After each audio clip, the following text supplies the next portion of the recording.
Hello pathin hanawa choi khom ke ta huite kanga zinge kapakai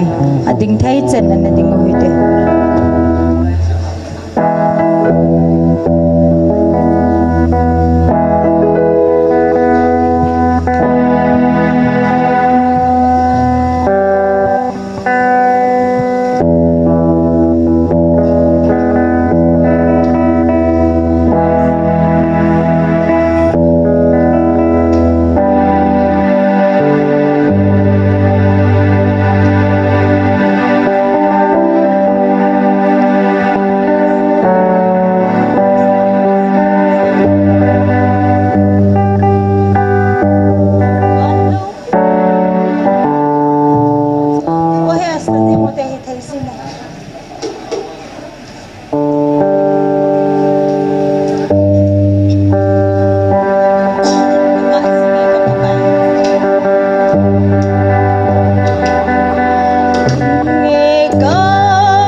van lâu pi eden tha nom chu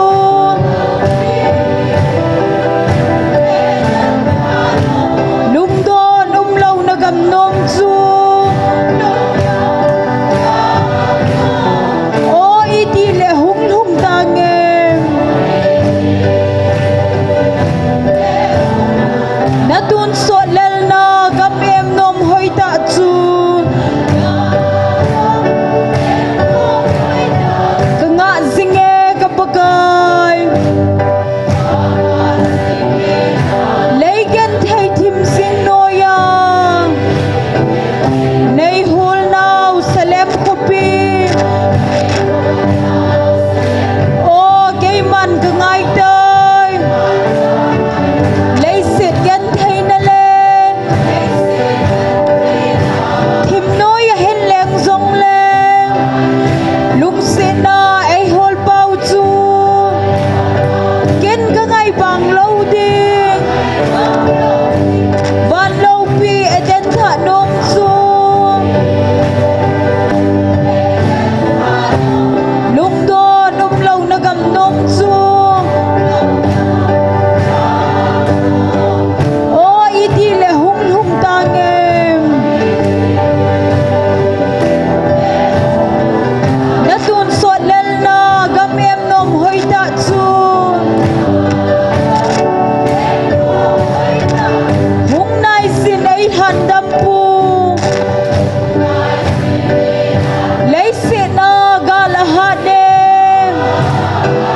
thisana nal hat sa de lung dogi na ka me leya na len laya na lung don na Calvary mel mate hung nai ze nagam dau dal de chu van lâu pi eden tha nom chu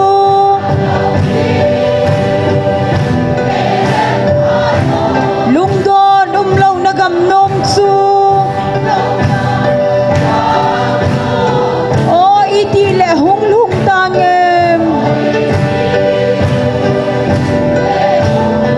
na tun so lel na gam em nom hoi ta chu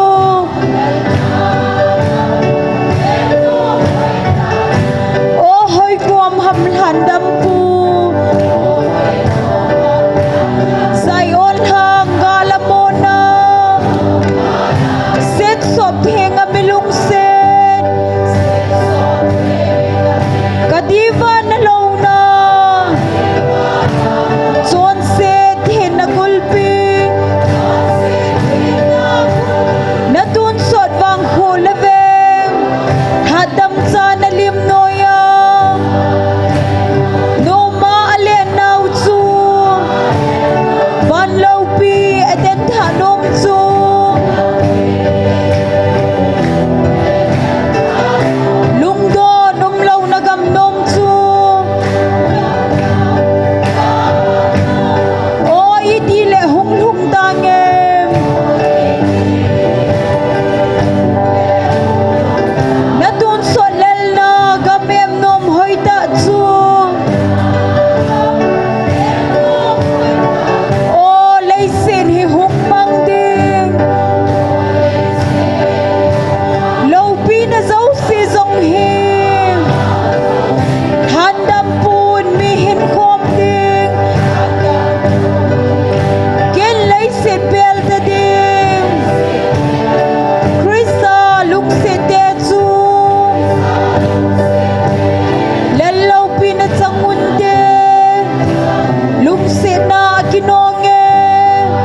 ฮาเลลูยา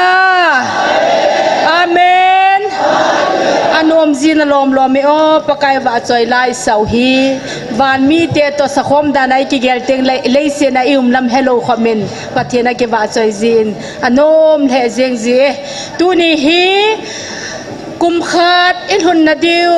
ถ้าสมเลลขัดหินนะตัวนี้ตาริขัดstate government yung sutia hiin adangay pui paten sabang good anatiu tuni ni ho hiin good for Christ sa tivin tuni in hiti peace ground na ko tuni ay nampi in tao khom na pakay va choi khom na jong nampi KNT mo po na noi za akigongin tasa mihing KNT titele mihingin Kuki Nampi TAONA tizu mihing China kisima hiin TAONA hiale pathenin Nampi TAONA mundinga LHINNA naw muna hiin ihathem thei hiwin na pathen masanga chu pathen kana seizin pathen oi za masangwa nampi adinga pathen ina bot na hong monom zo na yung peace ground na agon to kilo of good for Christ ativana monom KCC na in pathenin in a whole lives win pathen ni hung vilwin kanam pumpiu ka chon se naw nei ngai da muwin lang kapu kapate su khiel ngai da min lang atin mola hanga ikaluvin ko pro mola ni thum an ngolin tawin alhanga ina taw no ho chu pathenin itaw naw asangin in don but tawin hilai mun hingai luna na kito na mun na hije chuna nampi wading alai mun he kalhen pi ta hen tile ida kitawin ida kino ta cho pathen I hung vin wo pakai nei ho pi vin kadam hung vil kitani ta itaw taw na pathen asan chula asan pha na tu na ita san kitalowo hijilai mun he ko prupa he 80 pi kitawin ai le lung khap yum le zengovin ai pi jong le lai he ni ko khat te le pathe ka su to thau de ati he na ram pi ngai lu na ka tun de ati ai je chun lung hadai lawa tu na nam pia de ngai hoi taw na kholang ang su mo no mang su nam pia da taw na hiya ai wanga chu president para se le ahung viral len angai da he zengovin lai tam tang taw sa lai mi khat taw na ha zoi ati le chilai pa chu amawin na atasan lo na amawin hilai nampi pathin ai hen pi na mun chu pakai oza ta san cha te nampi da mi khat taw to mi sang khat taw na sang mi khat taw na chu ha zoi chu pathin hilai je pathin adei hen na mun chu pathin lung changa to kha chula chu na hilai mun na nampi da taw na dinga tu ne ajo mi hizat sapang hoyong sutia hiin chukit le minu mi pa office ong suti hin tu na nampi TAONA munium zo le pathin LHINNA naw muna tu na kho sa jala hung ho zo se jalin nang ho jali ipau pathin thangwa na sang ta kan pin he ya tu na TAONA nom tai na man diu hin tin TAONA item masa pending in jingni khoteng le jingni khole hin chi ngai jing ba banga chu counseling aniki ball pen chu jing jong le hung chi laki ding he zen tu nya he pathenin a kho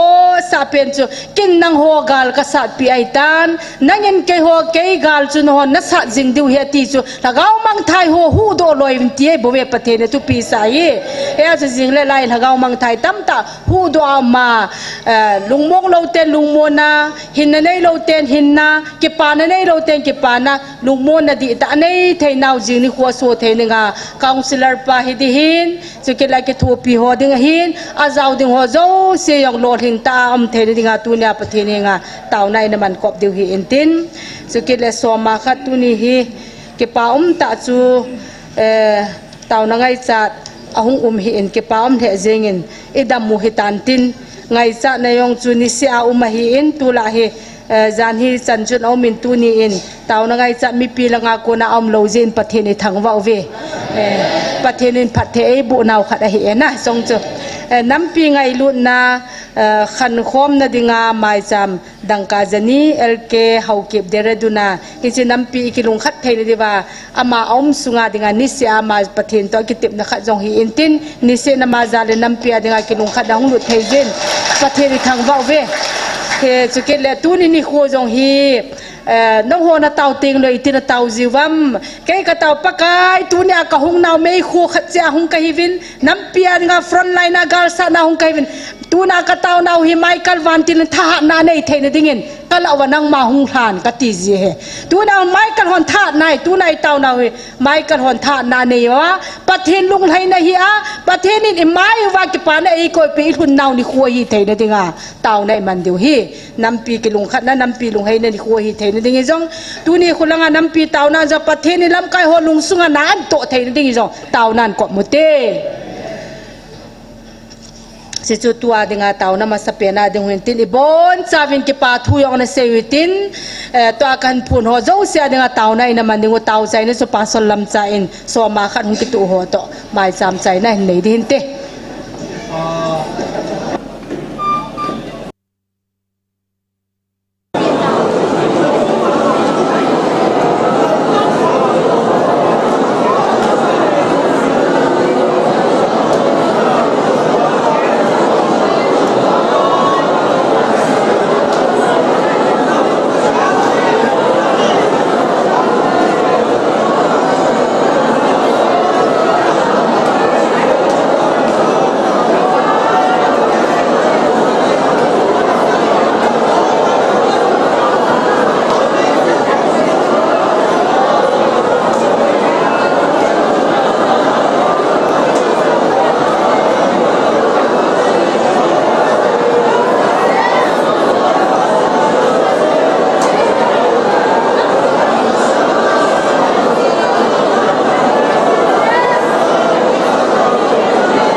kanam mi te na lung sin na khutu na panpinaw na kanlanaw te hodong to penin ko kamang tu ni kon jong pakai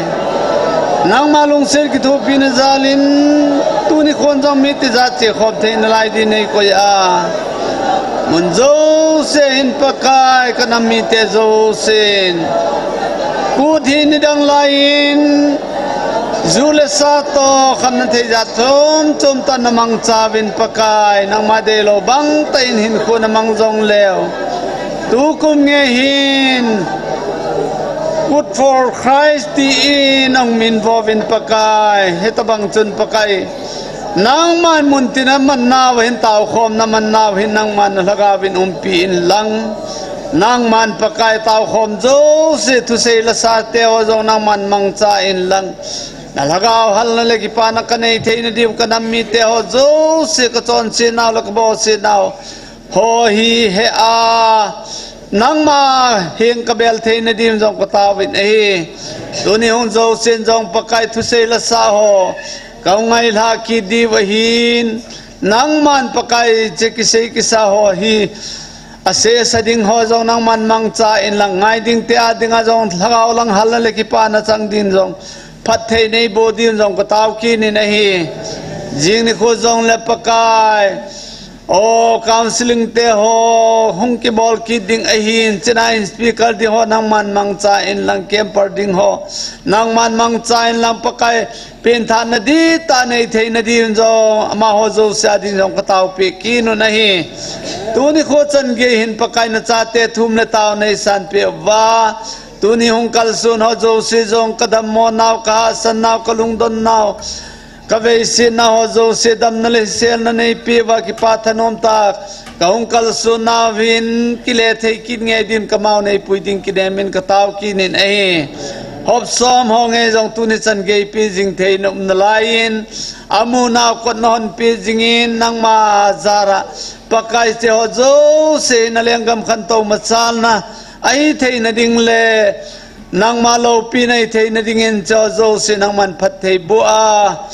nang ma leng gam gim nam tui nei san pe ding kong taw kin in iza kai na lung se na khato naw ka chan naw chung ki pa thu sei pomen ha chung nong Nazareth Jesus Christ amina kong taw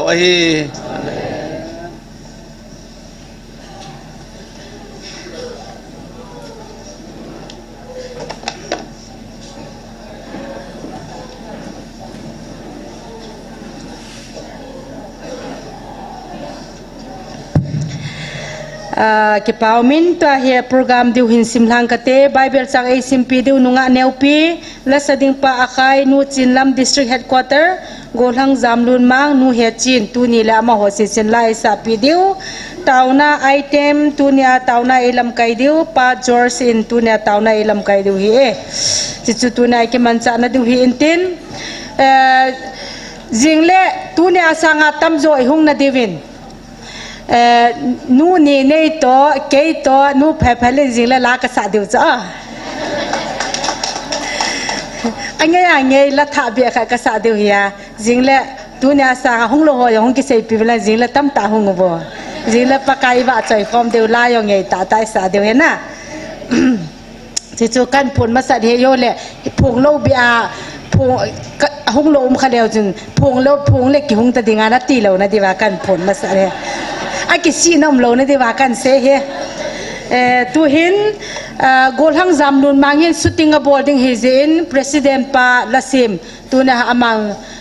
to a ama sa pena ama na piu ta na chai do te mo he boy hoi jiu cho na camera to ipp to a boy jivin ye chun ama ha na pi ma sa penu tin mundanga ka nu mu jong le phat amu theina divin ama na pi ma sa penu tin ama pe zo le pa khai ready anom dingin iki he sawin hichim sanga ju president pan cheng khat cheng ni ka sei no me tin amo hong ki go jing lain president pa phat to na pi thaute pakai phai hazosen hallelujah pakai va choi na la hi tanglowa kasim no mahin isemo bin ai le mi tam ta na gel dana hi van gam wa choi na la jong simin lang pakai jesu wa choi na la jong simin lang khang tha ho drug addict ho khamna thia kimang cha ho ding jong simin ei tivin kin ko sim lo iso ka gel thelo aje jo tresin sa chu a chu gel do lew chun John and Van Gam Jom with you, Van Hopi, Sana Hopi, Kiziam Aman Tamta. He don't like Ken Kamunum to Pakai Boy Katine. Ajesu Patin, whom will down who Kidang Tahin. He had to Sona revival program or to Christian revival Katin. Tuzungai Patin revival is what he. Patin in Zangpana, Ehu Hopi, Zing Wahita Ajatu. Ulana ho so pion jong ne team diu ju wan pathin ho hi win wan pathin chibai bo hi win awan pathin to ki ho ta adang ho to ki ho ding chu kalunga lo chu adang thang wa ji swam poi ka tin na he kangpo pilama chun David jong pathin ho pin leise na ka chinom ki ta poi ta kap jing ai chu ale wan gam chu namu dan chu ta mom ta se saule wan gam ko mu poi Van Pathin chun impin na Pathin ko ma kam chu tu nop jing hai ti so hias tu nai hon ingai chat benus ba Pathin chu na Christian khang yong chu aki chai tai chu ka ti pun hi jong le e ho nam dingai Van Pathin to ki mu to hi uta chu hi je Van Pathin crusade hi Pathin revival hi le se chun revival tam ta amin ka se in khat mi chun Ibola inam mit oi lung hawam munjo san tauna ve jong le ko ma mi khat tauna hat zoi mi khat tauna ka ko hong hat zoi ang lung hat zoi ti jo pa pa thin se chu ke se lo jo aji cho hen lu jo aji ju ko mai pathin revival program mai ja chu Jacob janai mudle ako ma chu kalbian ki don wan ti lo cho kum su akal do ana dim jing we ti jo bethala na chubanga ju tuni ai pathin ehung vilu jo ehung vil jewa ju van kal bi le se nai mu the nang le van ti la kum su kal to dim jing hijidin mun je huai ju hije ya ju zon jong ju kazada pakai mul jong pakai bo ki hel ju hen ju na Peter te ho se ju thum to ai le pakai bo ki khel pana cho apon sil chu bu banga bangjing et chu walla la jing mo si to eliza to hiu apana ju mol chung ko veng bung he bo jo hiong le chu ti no jing apana ju Peter mili pa pakai nang ding khat mo si ding khat eliza ding khat in sang et amo ti jing chu aji ju pakai namun chu anom jing ai chu ewa dinga ju wangam ai lo adang atil bol hoi ho chu thupi nante hiyo le e wo van pathin to ki mutu te hi ta ji wa chu ila simu adang dinga chu ka gela le thelu chu ya cho vel velai van pathin boi thangwa di hi thangwa da kilome hi ti ai kasima zani khatwini chu ke kong thei pun he a chu tong le ne sa chu kalasemi khani kai wa choi na ya ani nei ata asan lo la hon ata asan thei ni di chu Hea ju iloi pau tong len in asa achu munpia gonin deldon kamvin infalti lom ju mel se mana munpia gon deldon kamvin India ko pitena bit na ding in kapem gam tawe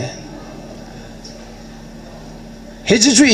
ibjm dale pakai pathinin e ngai lu jiwa eu milung ta te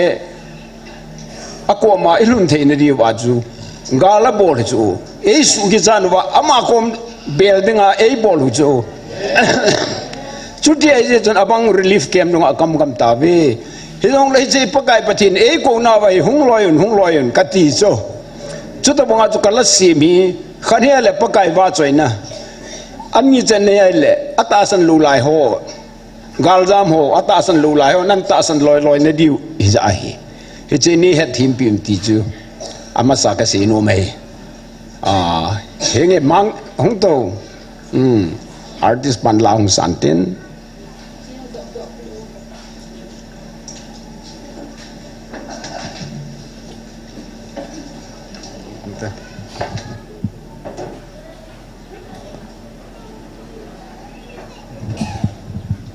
Hello, check, hello. Hello. Hello. Pakai vợ chạy nó tiếng thấy thế là tiếng su kể thế à? Pakai bát thế năng dinh bầu vợ chạy tiếng tiền là vợ chạy khó một thế.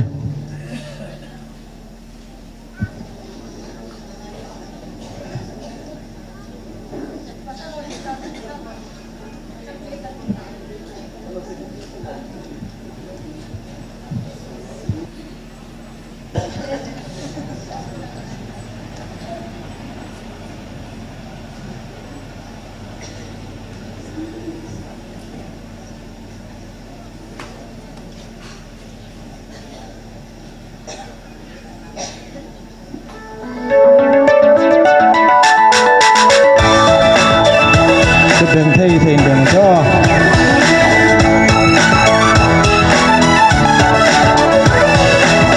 ô pakai hep pa pathin nang bo nahi lo pi sa bol na kon selfie sila na kisem no mel hoi koi man hil tim lo leile van sun hi a lo chan so e lo pi ben sun nung pathin se hova hat sun nung lo pi Emmanuel pathin bat soi pakai pathin nang zin phu ba chơi ding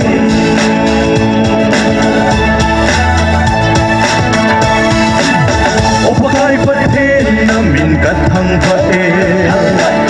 pan le si na hin na thong so e ton so hing zing hat sun nung pe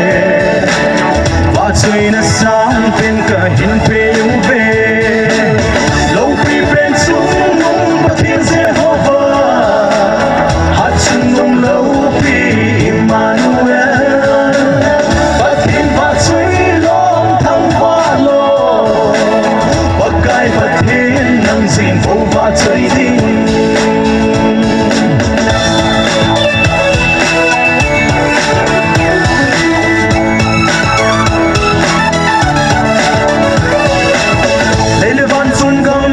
sia vai hom pathe lo pi pen sung pathin Emmanuel lo pi pathe ka thang pa sim pho pe pan sangam zo si vai hom pa nahi lo pi pen sung pathin se hova hat sung nung lo pi Emmanuel pathin ba chui long thang hoa lo pakai pathin nang zin phu ba chơi ding lo pi pen sun pathin se hova hat sun nung lo pi Emmanuel pathin ba chui long thang hoa lo pakai pathin nang zin phu ba chơi ding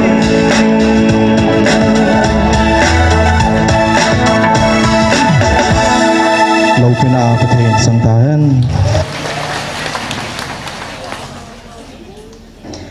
hello tunia ka George tu se dinga hin ka ki pa na chu lani khatwina chu ka hi lahi khatwima sani chun asilen ta wal balin ta thumla ma khona ki muiti whatsapp atu nong ki sin ya chu George za chu anven lang hi in George za chu anven lang hi in ale khatwina chu gol lang chu ka se le ei mu gam ta zan la chu ka tung chu ka ban le me bola me zan la chu tha ipia asi chu ki mu thei pun George chun zan ni khatwina amu Tuesday zan amu chu aliman line ki pam the jingin asi ho hi ipia lesin asi simohin astronomer ho hun asia thang su phat le hun leng tha pingam gam tha dam ti chu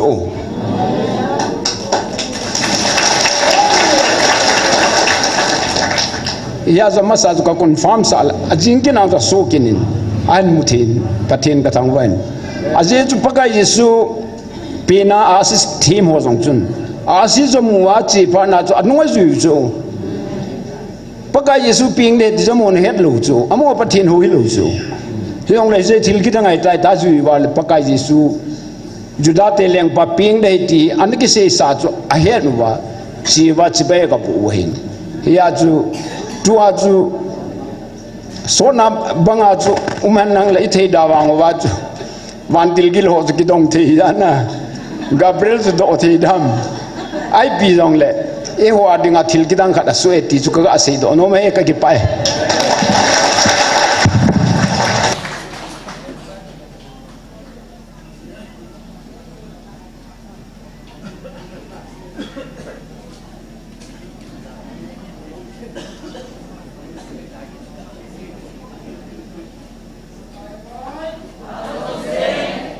Pajosen, Hallelujah, Paten thang ba hum tahan, nang nang jin na nom chome,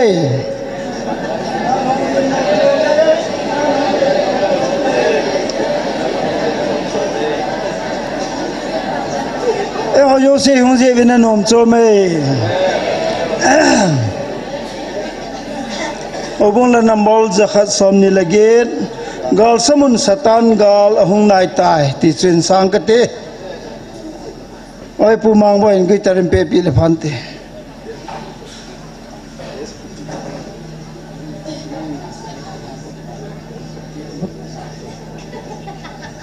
chen la pi bo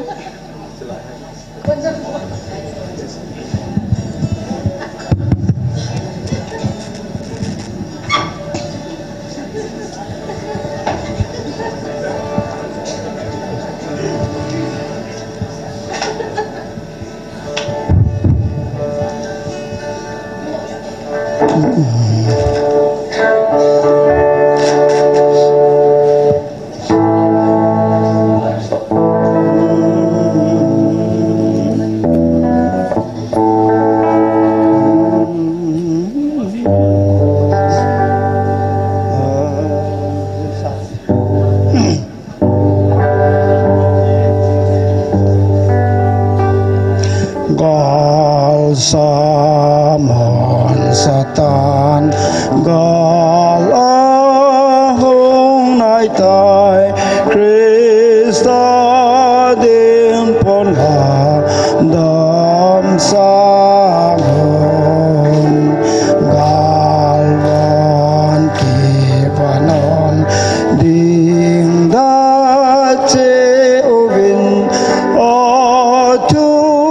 ching chulum le pon sungon kon hon gal mi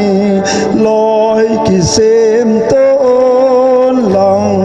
pang da che un thu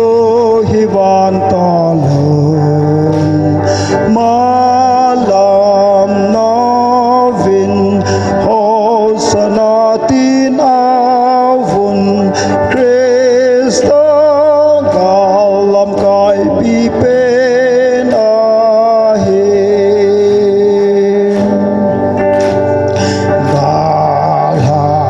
salang ito bang jong le izo tay điều hai thon hoàng khô ba lòng sông và gao chăm panun do nó chịu ai họ chân đến ahin cô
pathin bon chaba ding phathei bu pita han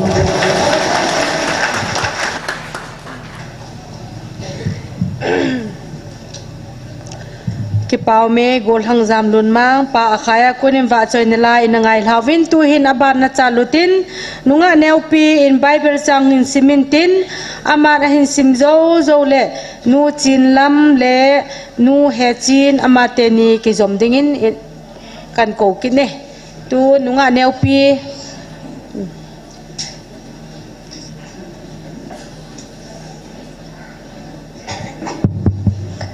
Pio do si bon tavin sun pa. Hallelujah. Amen.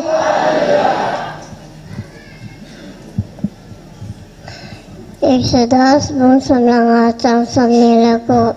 Asije na malim ke tapakai na patin. Tu say na ngay zinzinga. Tul ay tuli. Atwanda do si nuniso ke zahile. Kay mai zimi te tunga na kalansa ting si tu kana kata zong tunga kalansa lo dinga hi izina mi te le kay mai nang madam sapa pakai kiti pa su kay hizeti Exodus bong samlanga chang samnila ko patinin atoy pang taba dingin patay pupitahan kakipay.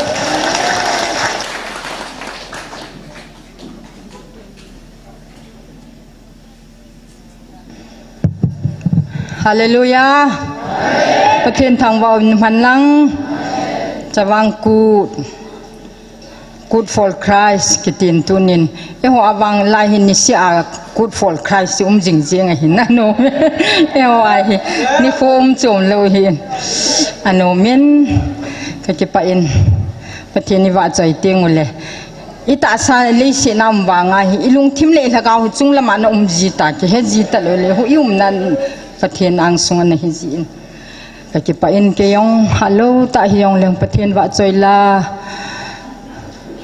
Krista ita san naw det ta tu le su long hoi lo hela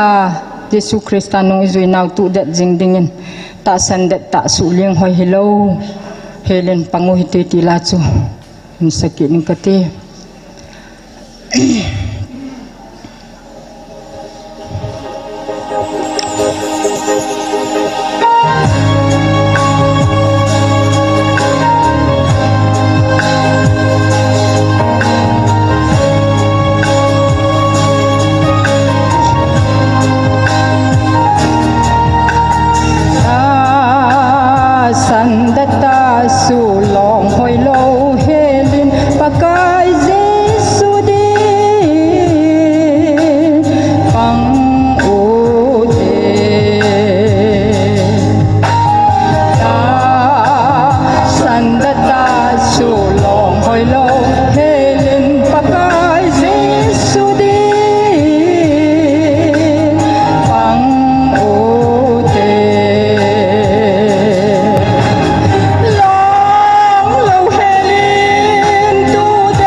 cây màn căn hôn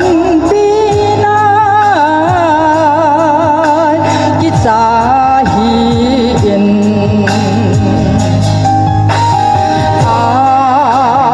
mu sit nào ki cha hiền cây màn căn hôn pina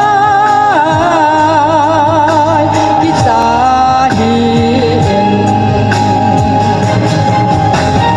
long lâu hên tu den sing về mu te ha ta lâu le a con ya i mu di lal khu san de long lâu hên tu den sing về mu te ha ta lâu le a con ya i mu di lal khu san de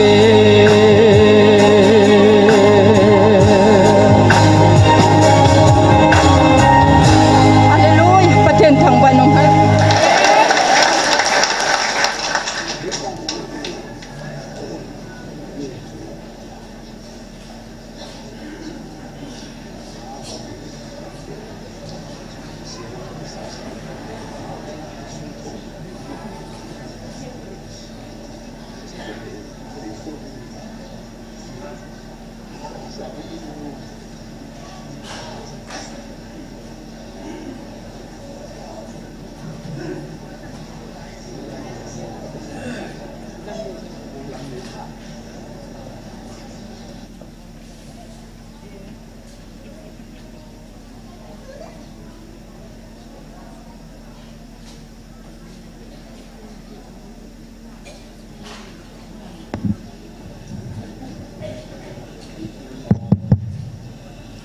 ตะบองพาดปลายเปียวปะทินทองวันมันลังปากายบาดเจนนะที่เงินปากายกำเจนะที่พาดหำตะโพยเดี๋ยวเจ้กระพ้นจังกิสุดินะมั้ง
Kipau me nu chin lam le nu he china konin jong wa choi na la ngei tai na ngai thavin tu in la khat inei na lai jovin pa lulu nin wa choi la khat hung san tin amana sa zo zo le tu ne tauna e lam kai diu pa jor sin a phat an lu pai pai dei tai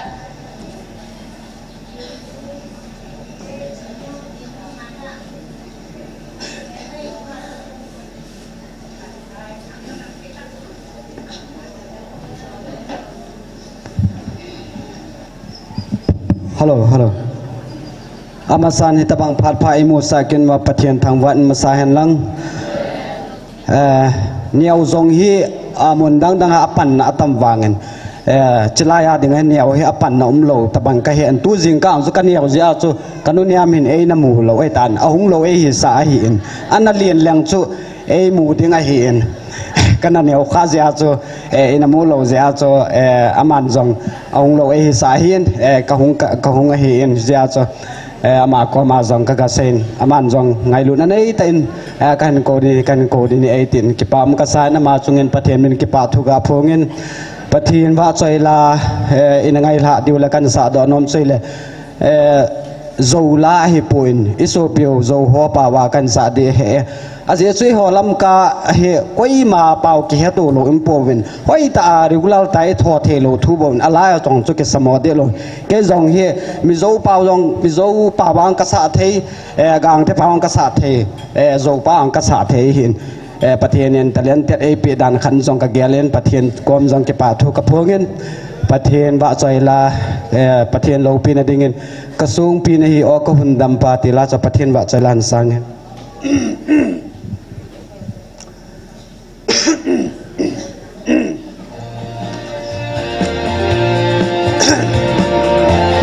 Hello, hello.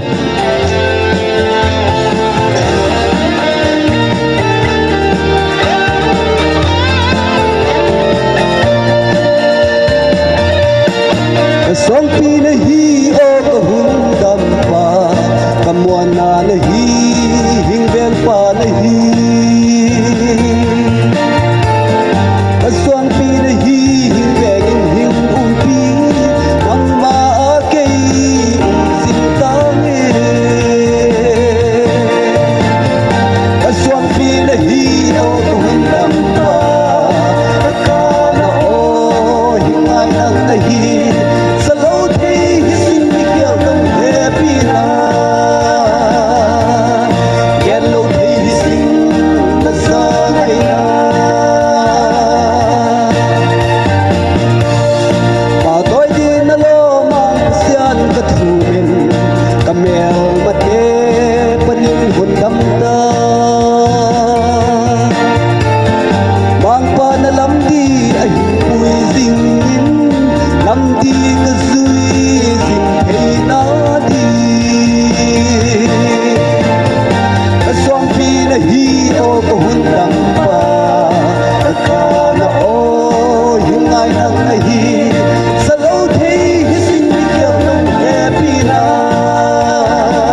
Hallelujah.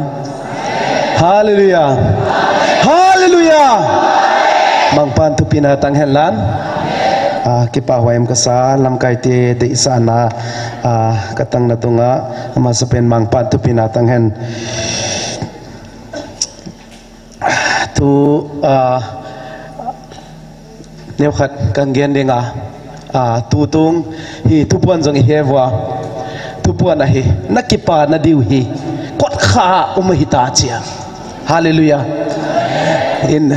ipu piasin hepun tunetahi asina na vet dihetin ken jong tu mang deun ka ven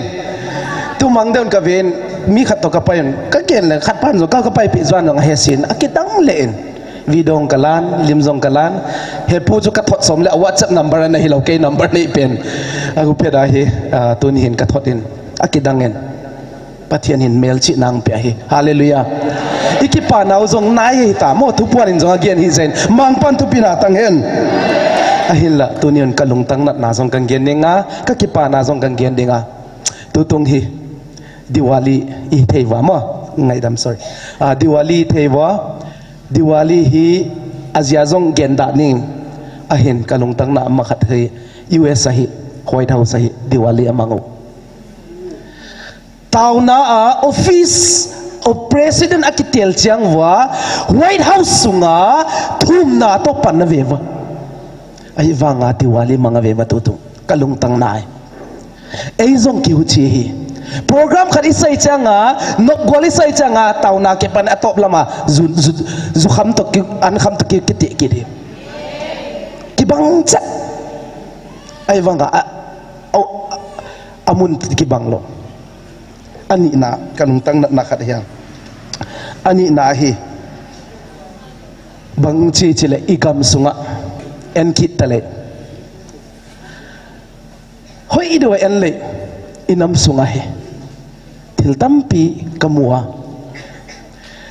azia pen irresponsible ki bol lo hi kachem tu hamasa la tu November ya hamasa pena igam sungwa akhat veina dingin homo queen kitel hi inam sungwa igam sungwa homo i changa pasal numei banga ki cheite kapuana hi buai zo apa hinguma hi buai ma zo ngai lo kun ma zo ngai lo hi va hi buai apa ngume kapuana hi azia pen pathianin bible a yetle numei le pasal so ang siang de ai wang igam songa mata contest to miss queen to homo queen mo igi le ton set na asang tai ka asang che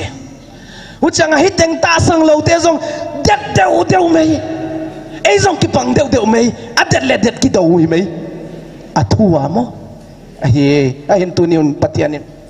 inam tel te hiuvin tuniun ikut mangdan zong patian ang heng ta zen. Hallelujah.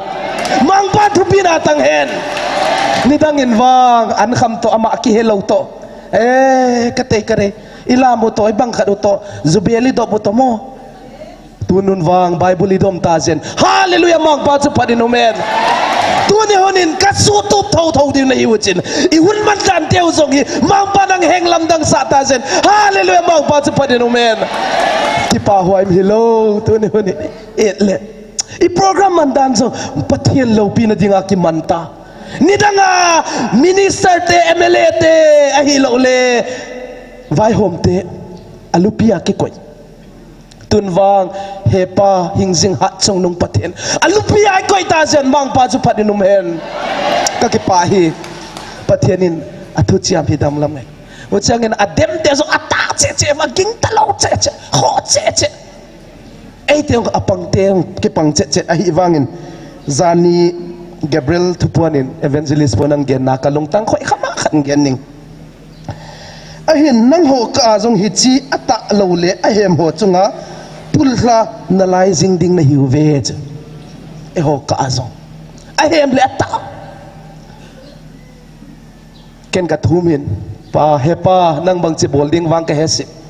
ahin na ta tia ding nang thilhoi ne he hi nang ka hing muang hi ka chi top hi bang che dong nang bol dai wang ka theisi ai wang pathian ka muang ai wangin hepan ai sung jong su tup na lai ding zen hallelujah mang pa chu padinum hen ki pa hoim ka sa abang hi zong le i Christian hi na wa hi ka gel le hi poi ka sa na kholai ka wazela mi tuam tom dong ka ki mozelwa tu ni hunin online na ente hin lan offline na ente hi zong le i bon wading in til khat ngening challenge khat kang bolu kadam lim langa ki enun lan nuyun lan na ha bang ronga chi ku enun na ha mo tu ni hunin enin hi bange kang gero na chin adang bang mai sin nata sapum piu zong hi tu ni huna krista a piang tha na ne ile nanga hinon lo hi Adia pen here 1 Corinthians chapter 6 verse 19 to 20 11 krista tat sai tao nang ta na ta sa tunga zong tunay na ne non lo na hi ai wangin nata sa nangin na controla na tu na ne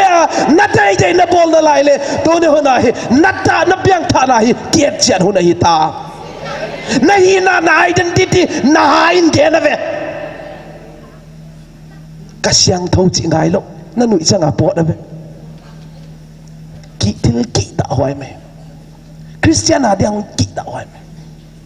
huziain to ne yet chianu tha ngai hi itin munu yet ngai hi piang tha na di ta na nei le na ta sa pum song krista dinga na piang ngai hi azia pen na ta sa pi mu pi krista dinga hi na ga ding hi no lo hi huziain hi ki tha ni ani na he ka ki pa na khat gen kit ni ke hi tu ka gen chang Christian khat hi na wa class ki nei cha he le kha sim to bang hi wa Christian ging tu jong ta sam khen khat te BA oma khen khat te MA oma khen khat te pol som le niam hi ta san nang 11 ki bang lo ve 11 ki ba lo dung zuin jong i hem naw jong hem nai to jong ki bang lo ve MA zo te hep na to class 10 zo te hep na ki bang lo ai wangin ke wang pathian lung set na zalin katan to hep na ka to a ka do zo a krista hat na zala tu ni ta na do zo a kom zen mang pa tu pina tang hen last Thursday incident khan gen ning 24 ni hin khet hial lo le ki khop na hi tenga tauna mangen ka hong pangin ke to pastor paunel chu ki pogi ge ka hiwin itop tawin itop zo hi gari neu ka toin ka gari neu hi ka on le light pai the no lo i on le mo pai the no lo pai the no lo phera kalung boita azia pen hia para workshop tan to le jelong le tuibong bazar lam tang di pastor paunel ko ka gen ipi tu de ram chel hum phara zun patani chen han mol ma zun ka watha wa aman jong taw nang mang pin keng taw ma kamangin ka chabi ka join nang hingjing hat chung nung pathen na hi le hung pai sa in chen ka tawin ka thumin ka thum zon ka on le ang pai ki hi hallelujah mang pa cha panomen huin hi ka pai ki the hi ka long kham ma me ahil la tu ni huni ni pathianin ang umpi hi chi ka puang lo the lo ka hi huzen mang pa chu phatinum hen lan khale bible khadalut niun Matthew chapter 7 verse Matthew bung sagi chang som ni lekhat ihet sa saw zong ahin ahin la sim new Matthew chapter 7 verse 21 na Matthew chapter 7 verse 29 na imula sim new mangpa hing chi zo sia van ga malut si ding hi hinan le ka pa wana de lam bol pi bo bolte bo alut ding hi mangpa lai sang tho simte itan sa ding gol zon helan tu ne honen he mangpa hing chinan leong koi ma van ga malut lo ding hi bang jai chi le wana pa de lam bang e wana de pi pa de lam bang bole chi le tu ne hon tawin nampi ki tung ding na nga thumun nang cheve tu ne hone nampi ki tung ding na nga tu ne hona hitenga hasa gen thei thwa gwa zu dai kai jong le nitinga kwana hasan na gen thei na to zo le nitinga ki kwana mang pa thu ki zuia pasianin ngompi dinga hi chi kamwa mang pa tu pina tangelan huchangin hi tu puan khat kang sim dinga pathian hin ang lung siat na hi alopi ka sa thu pi zong ka sa azia pen pasian hung it na hi eiten it thei siam siu achang changin it thei siam chau hi lo wa ki them na lai hi tu ni honin hi Christian hi naw kum sang khat kum zakhat i chingta Pentecost up na hi kum sang ni valeta Pentecost hun la ya bang ki che china Pentecost nya zukham bang hiu china kum sang ni zawa pathian thu ki muwa ki ngaya eite pen tu ne hona eite pen hi pathian thu hui ingol pi hun hi ta ka chem ingol pi hun hi ta azia pen thilbang kim pathian ni na athil hung tong ding te zong ang hil sa ang het chian sa hiya ai wanga eiten ki het chian thi nai lo hi chi changin poi ka sa hi ya tu puan khat mung sim ninge anangai vo yes bunga last puan hi a 5 na mung sim ninge hi chi lei se thil ho hi no 5 na avil na ni kho van noi het in apong do le ale khabua zong zi do an in ana umpon van noi mi te het ding in ana phalpon hi ze chon bible a ana ki zilut thalo a hi hilla sem tila kona pathian thil gon hin hi chi ana sundo a pangzong keima ka hin apung do a pangzong keima garbil ka hi hallelujah mang pan tu ni honin hi ei nam te pen hi ang ituam dan hi mun bible azong na gen lo bible ana gen la ana sun hele nam tu bi te nang do di chive nam tu bi te nang do changa eng sian na to thang sian na to de igen thei di wa het ja he pa nang na phong sa lo ve tu ni una ei ten bang sia bible lo hi chi pen ki do na lai he tu guang gen hi ve pathian ang lung siat dan tu bi na lo me pathian ngai lu dari khovela hito banga mun tampi me bian namun ai wanga pathianin angil ten akoi namun khoi tenga nam zakha voi Michael Van Delen nitena angupi namun khoi tenga zakha voi hilai mun tilo yam patano kitem na lai ve Michael Van Delen eya dinga gal hung sa zinga eya dinga pang zinga iten kitem na lai Israel te tun hona amo te pen kanan gama pada Izip gama pada kanan gama poilu da ite pen pathian hat satna pathian hausatna ki kopi ding ia van kopi tol no ma sanale dang kamuna kisiamuna iten van mi tenang na kipapi ding iwa ilaw bidanu itay na ilaw hipoy ka sa ayat siyan tay na ilaw tenzo het siyan tay na dingin panlaniw tihig amasapin na kang ginud hivanin katong gen mi kat hi home guard kat yuma sutia paya home guard hi sutia paya suti home guard si itay siyan na din kaging ta sutia payin hi ay lama payle uwi ka na hapa hapa alunghang besen idiu chi chat ki thei ni kyu kyap dap da ni cha ada la nang zana duty kai suna duty chat ki thei ni ki hab don da ni cha paisa ne hin bangum je chi le tu ni hun idiu ti chat ki thei le ki boy lo ding ve inam sunga zong boy lo di hi mo idiu ti chat ki thei le mo ki boy lo ding ai wangan van mi ten pathianin gabilin ab tu puang na van mite mit mua ete pen alian pen le alul pen hi igen lem tupi kasa huzain itan ding lo pita pioma ahi wang itan ding zo sia hi setanin a head ave amwa ve setanin itan ding zo sia te ngai mu ave huzia ilung tanga na sem ave inam sung wazong kitwa lo nang le ki phat mo nanga na sem jong tampi ma setanin aman sa ang tampi me hite se ding ke hipon ahi wangi nang le ke pathian gautan pathian dei banga hin khoi mang te na dingin athain mang pa ko mangin tha niu pan la tha niu pathian lung se na itu pi alo pi itang ding zong alo pi ai wanga amu chian the nai lo zong tampi na lai ve inam sung ba zong mai cha mai pang jing ding hi chi kang gen ri wani pathian hi ang dan hitupi kasain ang lungset dan hitupi kasain tun zong hi monday cha zong Gabriel vantil ang vil kitehin ki pa hwai dan mo het siam lo zia bo hi tu ni hun ibwai hi abang hi zong le hi chen bol ni tauna khat nei ni inam pia dingin a het siam toi lo ten het siam na nei tai na dingin tawutin chiphat le i ham phat chan liu i chan ding van mona i chan ding le lei mona i chan ding ho zong hi i het siam lo zeven hi chiki hi chen la hin pathin ko ma tawutin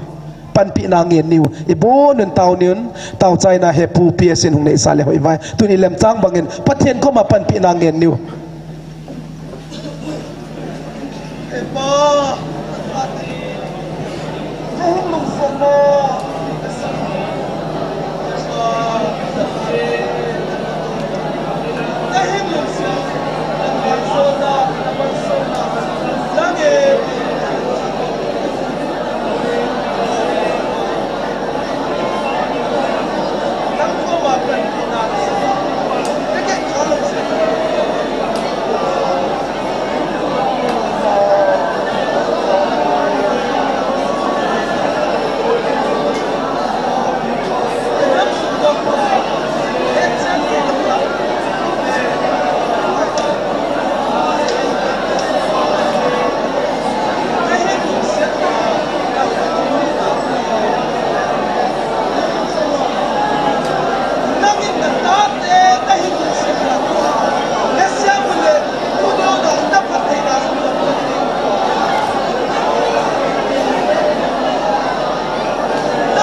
ki pa we ha pa tu pha na cha te ja nen pa na nga me ti ko nga na min lo pi ka sab khom wa na tu thing ho ka gil wa ne ngai lu na thu gil the mi jong le wang ka gil wa he pa nang man zo ne hil chil pa Gabriel vantil na asin nang ho thu hi ke man kan suna tuna ke ma man khong phun do heti aginang be se na hi na program hi zolu ata heti Gabriel kam chang jong ka do na hi hi ngi he pa nang man nana phun do a thim ka hol Bible line na su hita ve nang le nam dang te ni na tha chai mai thi hi amen Chutilo yong chun NSNIM 10 som ko le nia pe som ko le sagi ge mi sang wale thanu ben khoje thum de som ko plan ki halin mi lag wale ki the chen tu chung in mail he ten tarik thuma konin jani wale thanu ben kanau te ho ki ba Amen. Hallelujah. Amen. sagu ke ba ki kai lo Amen. ngam nangin ne se ne milung ta te ne je wa in fala kuna kai manga kamwa noda kamwa India hopi zo sia bit na dinga ka ki selu la jong kan bolai ta hizong le tuni chan ge ya lung ta te na ko na oza thei loi hong loi ben ka ti ai pa Hallelujah. pa hong men nang le tua hi ka bon jawa nang ma ka thang ba pa dai ka bu zong bui na hot Amen. pakai hello home na hi pakai heaven ka ti isi ben ka changa ai pui pakai na man lung sit na wi ka nam mi ten het mo lom hi ka gel ki dang ka sa ni tuni phana zong George ama het thi khaman hil chin na ho zong pakai nang in phat the na ba ki ho zo sa dinga zong het be na le na sa ta ma chal nai the na nang in atu se na ding ho abana zong hin zo pin lang na lung sin ngai cha na ki chopin na ngai cha ka thum ka taw na ho hi elung se penu ka pakai Yesu Christ amin nei san piun amen. Hello. Kipa hoai ma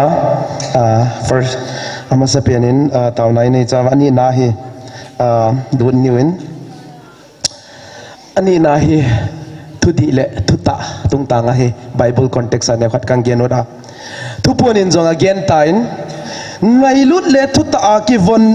vona ki kan khom ding keiman ka hlendo na hiuve hallelujah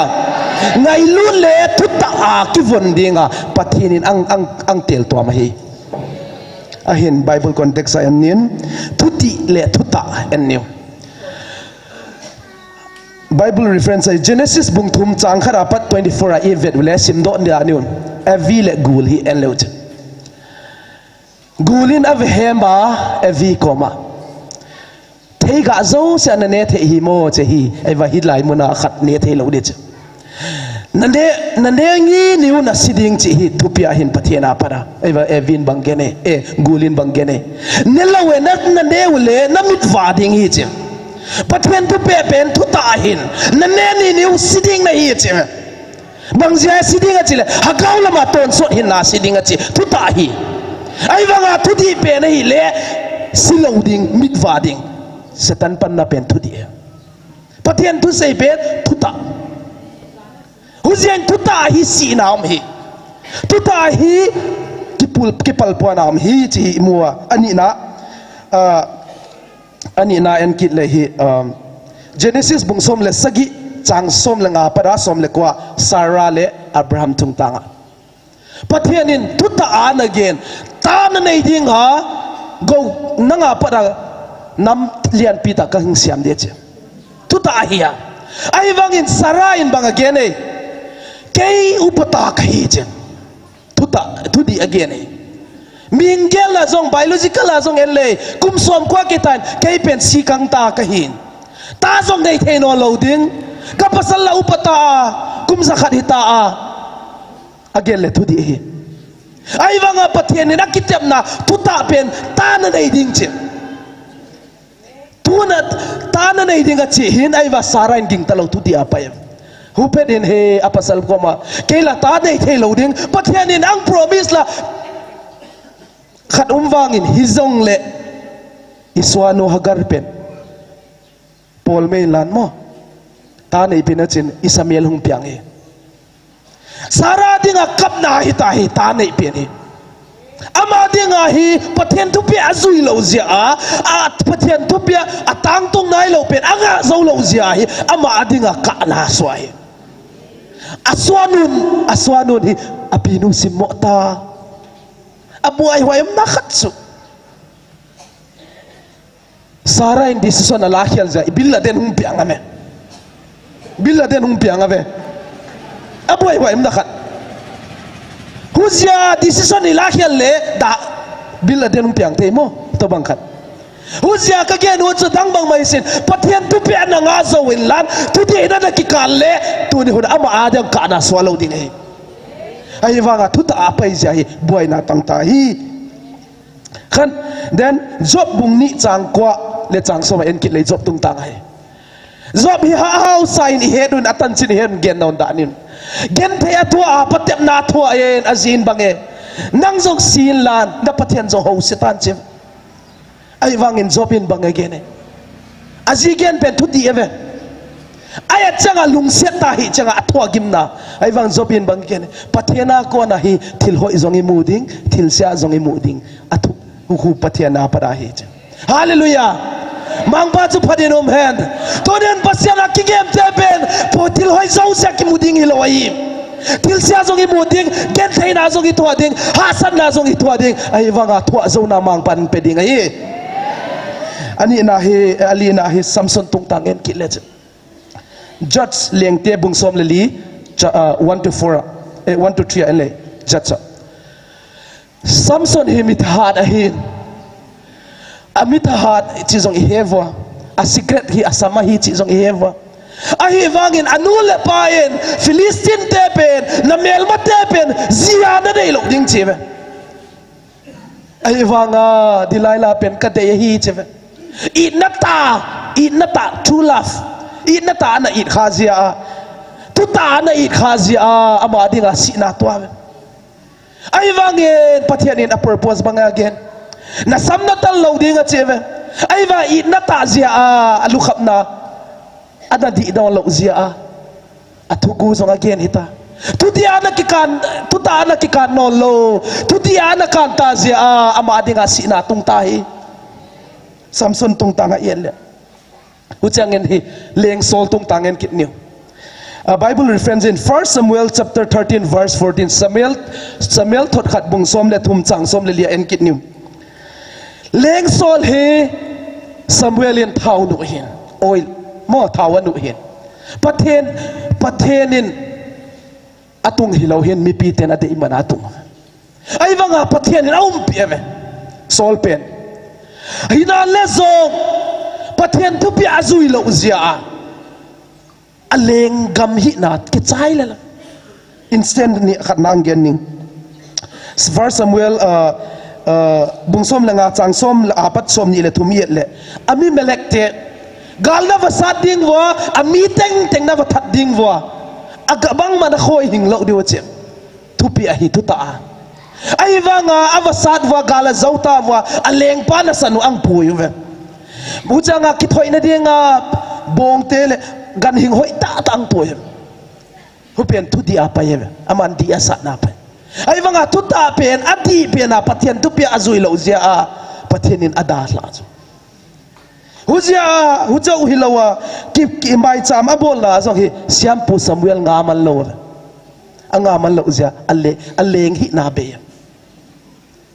huzia ni tuti le tuta hi khoi ku itel li voi pathianin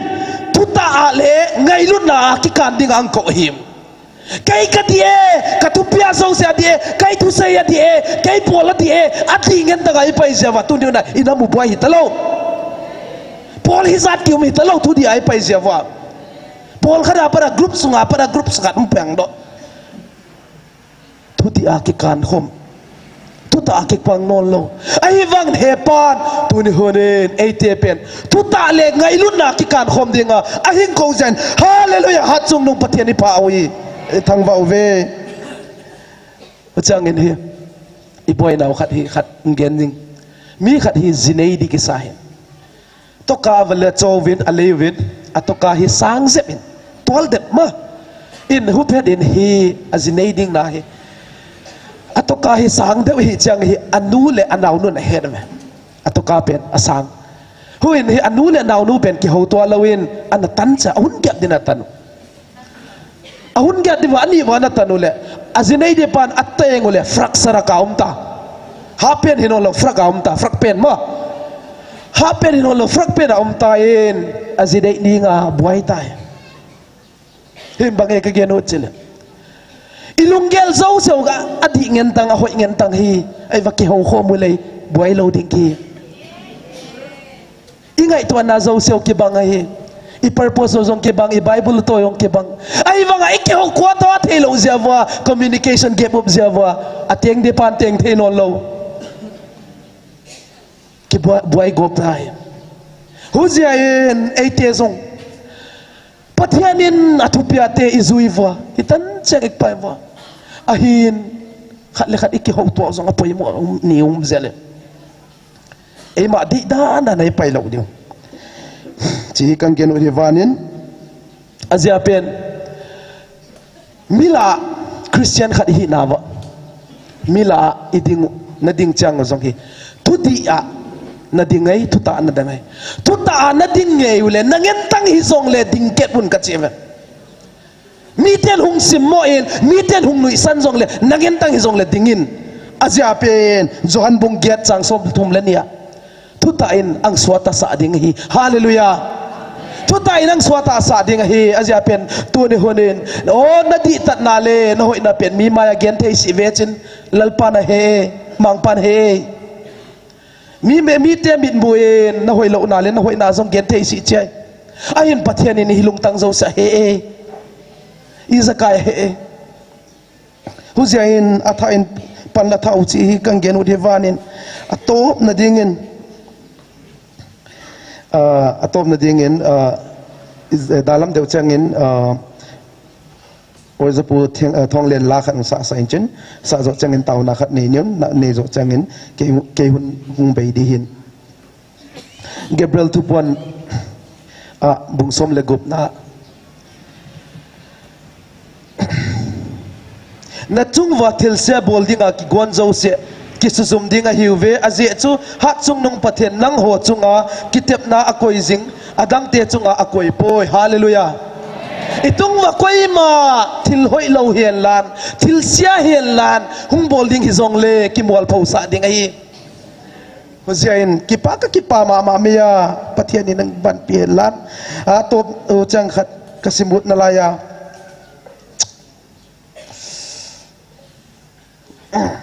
ya 21 na zong sim kit ning mi zo se na do ding wa hung ki gon zong le lungphamo hivin aze chu hi chi ho zo se sumang thei le sutang thei michael vantil na chungwa na vengjing ovin aman asumang thei a hi hallelujah mi zo se individual hi zong le paul hi zong le nang hing do dinga hung ki sa zong le michael vantilin anga thei huzian hitinga na Gmfdi na thumwa mi te simmo na tangwa mi te eng set na tangwa mi te ho set na zoom na to zong le lung kham seun atop changa mol phoding hi ke zong kaloi te atam zo hi 50-50 aging taloi agil ging ta be se lo loi ka friend sal ka koi ma aging tam lo ke ka ging tat bangai teng mot kangen tanga gal ka sa de anna thoi mi ngi na dola ming ni na dola anai ai evangin pathian kamungin pathian ko makakita katawin pathian ni ngumpi ding ai chipet kakinep la lo je mang pan thupina tangen tuno nangen tang hizong le na insunga hizong le na thwa hizong le ha pangun azia pen aga humai arizal ngoma kem ka ki het chanen huzen mang pan thupina tangelan atop na dingin oza puthong len pai hen lan I taw na si hin kipa thu gen niun van muna itang ding te hi thupi ka sign leya itan ding te thupi ka sign pathian ko ma kipa thu gen di kipa thu zo gen niu azia pen nam hizat uma eite cho hung vil nam te auta hung vil nam te isumla pa ilei zo lo nam te hiwin huzen kipa huam ka sa mang pan tupina tangelan kipa thu gen niun mi pi te zo se ibon hun ding niun pat oza pu thong len in lang sai chin sa zo changin keman thum nang nei ningin achai na hello pathin wa asai na dingin pathin gam tip gam kan sa do di hintin pathin khut beng the khut beng niu pathin kam cheng isa do ding ji win khatwe hallelujah hallelujah hallelujah pathin lo pin chang han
ilem tang bangin tau te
hallelujah hepa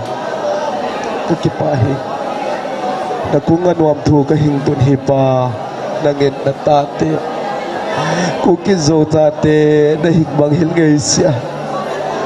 nangin na hingum pizinga hepa na hingding pizen wam thu hingtung van nuay mihim hizat uma izongle nangin hitengla leiki siam pila para nang man nagwansa na namite na tel do namte na hing velding te kowin kana he khasiu kapu kapaten jonga na musiu hepa nangit na hing piatajen hallelujah na minsyang to na kuwa duap tu ka hing tun hipa hepa kakipahi na kuwa duap tu hing tunge hingzing kapathian nang mahi ka hing nei wi tu pi ka sae nangin na lamite na o ta na hing vela na hing puigal kai ding zen jong hallelujah na min siang tho na ko duap thu ka hing ton hi pa nangin na tate na hing manghil ngei sia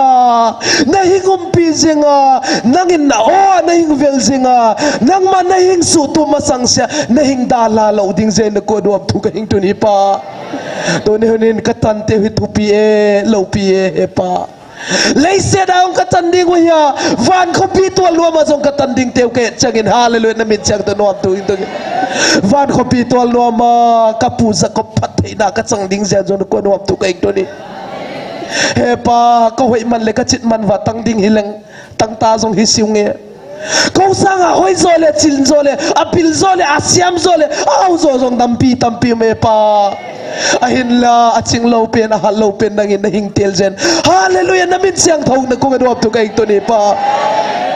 he pa ki pa nge na min siang tho ilom loma kau te bang kai fa nangin na hing lung sia de pa he pa kin na min siang thong ki ko duap tu kai to ni pa ka ki pa hi nangin itan sanga na hinglung setan tay ketupi kasay hepa hing laya vana ka kau tanding teu nami za dum zong le koi ba na hil siva kau te chau na hing zel hil jen ko duam tu kaing to ni pa to banga phati da ka tak teu hi pa kanam sung va zong he siap ta te lo tampi me hepa hingai damin hepa nang ka hing poi mo hi phatsinin ika ki khomna uzong dang man na hingum pi sing chen hallelujah na ko nuam thu ka hing to ni pa ko pen kapil na le ka siam na ki swang ka hi siwa nang ma hing sing hat chung nong van le le siam tu pat sian nang ika ki swang naw na ko nuam thu ka hing to ni nang hen kanamu ahun ta na hing vel zi ding jen jong na ko nuam thu ka hing to ni thotan ni che zong dali changa nangin na sol le Gabriel van Chilin ana na o ta hagawa nong ang building zen jong de ko nom tu kaing to ni pa nangin sai na chi bo te sai dinga ama pilna le ama siam na again ding isia nang man pha na sa zo sa kanam piwa ang gen ding zen jong de ko nom tu kaing to ni pa o kanama ding in kipa na hi helan kanama ding in phathe na hi helan kanama ding in pa kitung do na te ding in nang man tu ai tu pa te jong pe ding in ka ingen hi pa lopina pa toy na hingtang tan chin gen khial gen walangai dama gen kha ta sun teng wal zol tan chin hiteng tenga sisan man tamang le kamang pa Jesus Christ men sak to kop kangen hi amen conductor khut na hun pe kita ki pa na ki pam he zenge pa zor sa ko na TILKHOMNA TAONA nom ta dei pui vena ma zalim pathini thang vau ve tua hi ki khen do de tam pathenin phat phai pe vela jingle nom ta pakai wa choi khoma hung ki dingin zong mi pi ho pathinin dam na e pe vintin tu ni ki tha do theina divin pasor ngamlu nin TAONA homangin tin tu ni adigai phat no chai nai de tai